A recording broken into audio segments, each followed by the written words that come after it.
Hi guys! Welcome sa ating part 4 ng Relevant Costing. Ngayon pag-usapan naman natin yung next decision which is a special order decision. Diretso tayo sa case and I will show you what makes this order special. Tingnan nga natin ito. Jordan Company sells calculators. The company normally has variable manufacturing costs of 16 per unit and fixed manufacturing costs of 10 per unit at the current level of production. Jordan normally sells its calculators for 30. Okay. Ngayon, papasok yung special order. A special order for 40,000 calculators at 23 pesos each was received by Jordan in March. Jordan has sufficient plant capacity to manufacture the additional quantity without incurring any additional fixed manufacturing costs. However, the production would have to be done on an overtime basis at an estimated additional variable cost of 3 per calcu.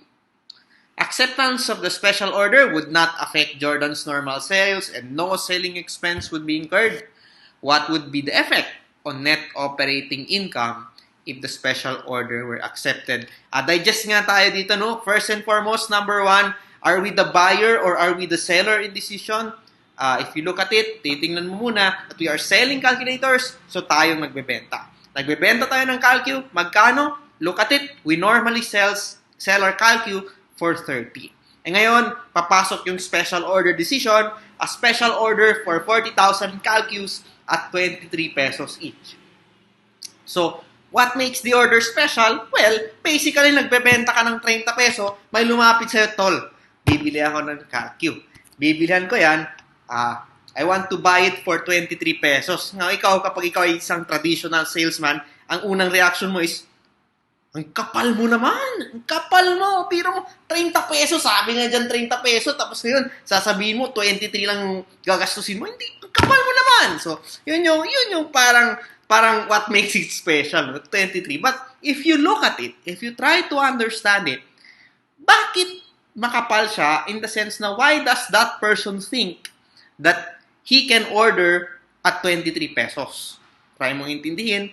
At kung makikita mo, may guts siyang sabihin na 23 lang gagastusin niya kasi bibili siya ng marami. Bibili siya ng 40,000 calculators. Ang dami niyang bibilin. So, bakit bibigyan mo daw siya ng bulk discount? Kasi daw, piro mo, 40,000, 40,000 calculators.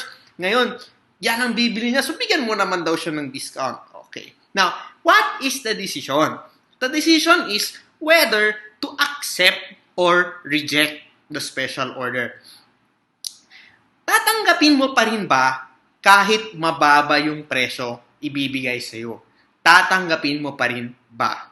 Considering na mababa ang presyo pero marami siyang bibilin, tatanggapin mo pa rin ba? If you look at it you have to understand it in na hindi yan outright reject or outright accept. Kailangan mong i-evaluate at titingnan mo ba kung kikita ka. As with any business decision, worth it ba yung special order na yun? So, it's still a comparison similar to sell or process further decision na yung incremental revenue mo ba, yung kita mo ba sa special order na to ay mas mataas kaysa sa gastos. Kapag naman mas mataas yung kita mo dyan kaysa sa gastos, edi you accept. If mas mataas yung gastos, edi hindi worth it, you reject. So that's the principle of it. So, titingnan nga natin to. So, incremental revenue from this particular order, titingnan natin kung worth it. So, bibili daw siya ng 40,000. So, tatanggap tayo ng 23 pesos per calculator at 40,000 pesos. We will receive 920,000 pesos. Is that worth it? Compare natin sa magkano yung gagastusin natin. Look at the costs, look at the relevant costs, at may makikita ka sa taas, may costs. The company normally has variable cost of 16 and fixed cost of 10. So, 16 variable, 10 fixed. Back to the assumption, variable costs are relevant in the sense they will incur them. Fixed costs are basically just rent, in-express lang per unit. So, hindi yan tataas. By default, fixed costs are considered irrelevant, variable costs are considered relevant. So, ang gagastusin natin dyan, gagastusin natin yung 16 pesos per unit. Meron pa tayong isa, other than the variable cost, meron tayong additional variable cost kasi mag-overtime daw tayo. Dito sa linya na to, merong nagsasabi that the production would have to be done on overtime at gagastos tayo ng additional variable cost of 3. So, that's 16 plus 3. Yan ang gagastusin natin per calculator times the 40,000 calculator. Tingnan natin, worth it ba? 920 versus 760. Titingnan mo at babawasan natin yan. And you can see that the special order, worth it. Kikita tayo. 960, yung 920 yung kita, 760 yung gastos. Ang decision mo dito is therefore to accept the special order. Once again, for a special order situation, compare the incremental revenue from this very special order, babawasan mo ang relevant costs of meeting this particular special order, which is of course the variable costs, and makikita mo kung positive, edi tatanggapin natin. Kung hindi, sorry na lang. Okay, so that's basically the principle. But there is one thing that can make a special order decision complicated. And that particular thing is what if you lack capacity, no? Magiging complicated if you lack capacity. Tingnan natin tong next level up na problem natin. Ito. The Mollis company has the capacity to produce 15,000 hacks each month. Current regular production and sales are 10,000 hacks per month at a selling price of 15. Okay? You have the capacity to produce 15. Currently, nasa 10 na tayo. So may bakante pa naman. Kayang-kaya pa. Based on this level of activity, the following unit costs are incurred. Nilista ulit yung costs, as usual, materials, labor, variable overhead, fixed overhead, variable selling, fixed administrative. The Mollis company has received a special order from a customer who wants to pay a reduced price of 10 per hack. There would be no selling expense in connection with this special order, and this order would have no effect on the company other sales. Suppose the special order is for 4,000 hacks. If the offer is accepted by Mollis, the company's operating income for the month will. As normal, you compare magkano ang revenue from the order versus the cost from the order. So, ang order niya, bibili daw siya ng, ilan ang bibili niya? 4,000, madami yung bibili niya, pero gusto niya ng presyo cheap, he wants it at 10 pesos only. Magkano ang regular price? Regular price na sa taas, sabing 15. So, tingnan natin pag 10 lang bibigay sa atin, kikita ba tayo? So, that's 10 pesos only for 4,000 hacks. So, tatanggap tayo ng 40,000 pesos. Tingnan natin mamaya kung yan ay magiging worth it. Okay, incremental cost. Titingnan natin yung ating costs. So, on the cost side, what are we expensing? The variable cost. The fixed cost will not change. It will be the same for the entire company. So, for the variable costs, alin dito? Ang variable cost in connection with the order. Siyempre, if we manufacture that special order, we will pay, lalagyan natin dito, the 5 pesos of direct materials, the direct labor of 3, the variable manufacturing 0.75, fixed cost, again, normally irrelevant, and then variable selling expense, sandali lang. Normally, you would pay that in the absence of anything, but my sentence dito that there will be no selling expense in connection with this special order. Siguro kasi wala nang delivery truck siya na daw magpipick up. So, okay, no selling expense. So, 5.3, 0.75 in the order, you'll not have to pay the 0.75. So, di na minsan dito yung 5.3, 0.75, variable overhead, and then the 2. So, there, that's your cost. So, let's see what happens. That's basically 8.75 total times ilan bibili niya? 4,000. Worth it ba? 4,000 and 35 and 5,000, and it appears na kikita pa rin tayo. Kikita pa rin tayo, and that is for your letter A problem. No problem. No problem. Now, like I told you, what makes a special order complicated is kapag there is lack of capacity. Okay, let's see how it works. It's in letter B. Tignan natin requirement letter B. Suppose the special order is for 6,000 hacks this month. And thus, some regular sales would have to be given up If this offer is accepted by Mollis, the company's operating income for the month will, tindihan muna natin ya, ang order ngayon siya sa letter B, 6,000. That's a lot. No, that's more than in letter A. So in this particular case, 6,000 hacks. Magkakaroon tayo ng problema pag ganun kalaki ang order because of lack of capacity. Why? Go back tayo sa pinakataas. Tingnan natin yung ating sentence. The Mollis has the capacity to produce 15,000 hacks. Current regular production and sales are 10,000 hacks. That means that the company only has vacant capacity of 5,000 hacks. We can add an additional 5,000 products. Ngayon, lalapit tong tao na to, gusto ko ng 6,000. Gusto niya ng ganun kadaming hacks, whatever that is. So, there is lack of capacity. There's lack of capacity. Now, construe that a special order is a bulk order. It's kind of all or nothing. All or nothing. Give me 6,000 or give me this. So, you have to give the 6,000. That's problematic. Why?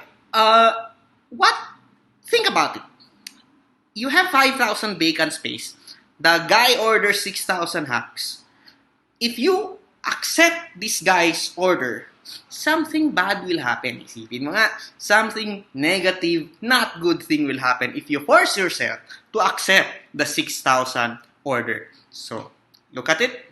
And, ngayon, since you're already producing and selling 10, pagpasa sa accept mo yung 6, dito yung sentence.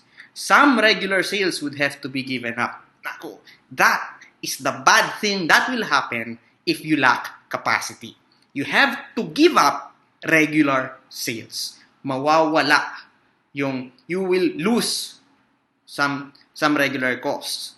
It's a profit that you will given up. Anong tawag dun din? A profit sana that you given up, opportunity cost. So there is a additional cost kapag may lack of capacity. So paano ngayon ang ating formula? So again, normally it's just incremental revenue versus the incremental cost. But in a lack of capacity situation, mag-a-add ka ng opportunity cost and you see, worth it pa rin ba ang revenue even may incremental cost or opportunity cost? Okay? Sige, let's look at it. Let's see if it's worth it. Incremental revenue. Incremental revenue, 6,000 daw ang bibili niya. So, 6,000 times 10. Special price, 60. No? 60. So, there you have 60,000 revenue from this particular order. Let's see if it's worth it. Incremental cost, you have computed it, 5, 3, and 0.75 to acknowledge this order. That's 8.75 times 8 times the 6,000. So, the cost is 52.5. Opportunity cost. This is the lost profit because you're giving up regular customers to accept the order. How much will you lose? First, how many regular customers will you lose? Babalik ka ng analysis. You have 15,000 capacity, 10,000 current. May nag-order ng 6. So to accommodate the 6, since may bakante ka na 5, kailangan bubuga. So 1,000 people, sorry na lang, no, goodbye. So you have to give up 1,000 regular sales. Again, 1,000 regular sales. Sakit. Pero tingnan natin kung worth it yan. 1,000 regular sales. Magkano nga ba ang kita mo from 1,000 regular sales? Let's look at that. How much ba ang kita mo from a regular sale? No? From a per unit basis. Magkano nga ba sana yung kita mo on a regular sales? So, let's look at it again. How much is the relevant item for regular sales? For a regular sale, sana may 15 peso ka sana. Diba? Regular sale, mahal ang bayad dyan. 15 pesos sana ang kita mo sa regular sales. Of course, may cost yan ng regular sales. You still have to manufacture. So, the 15 pesos sana natatanggapin mo, minus syempre the direct materials of 5, minus the direct labor of 3, minus the variable overhead of 0.75. Fixed cost, irrelevant to the decision. Wag mo nang isipin yan. Again, this doesn't change anything at all.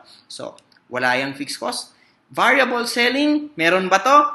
Again, this is a regular sale. And in a regular sale, merong selling expense. So, minus 0.25. So, minus 0.25. Fixed administrative, again, fixed cost, irrelevant. Close. So, this is the profit from a regular sale. 15 minus these things. multiply by, of course, 6,000 items. So, how much is that? No? How much is that? Ganyan, 15 minus 5 minus 3 minus 0.75 minus 0.25. And that is your profit from your regular sale. Let's look at what goes. 6 pesos. You earn 6 peso for every regular sale. Multiply natin yan by 6. You lose 1,000 regular sale. So you lose 6,000. Essentially, you will lose 6,000 pesos because of opportunity cost. And let's see if it's worth it. So if you bring it down, total it down, you will receive 6,000 pesos from the incremental revenue, incremental cost of 52.5, and then opportunity cost of 6. And you will receive 1.5 positive pa rin. So it so happens that you still accept this particular special order. Once again, for special orders, it's a special order in the sense that it's a lower price, but normally bibili daw siya ng marami. So, sige nga. And in that case, you will compare the incremental revenue, the revenue from that special order versus the incremental costs. Magkakaproblema if may lack of capacity. Pag may lack of capacity, incremental revenue minus incremental cost minus the opportunity cost or the cost of those regular sales that you have to give up. Kapag positive pa rin, accept the special order. Pag negative, sorry na lang. So, yun tayo for special order. Let's talk sa susunod na video about other relevant decision making. Hanggang dito na lang muna tayo. Maraming salamat.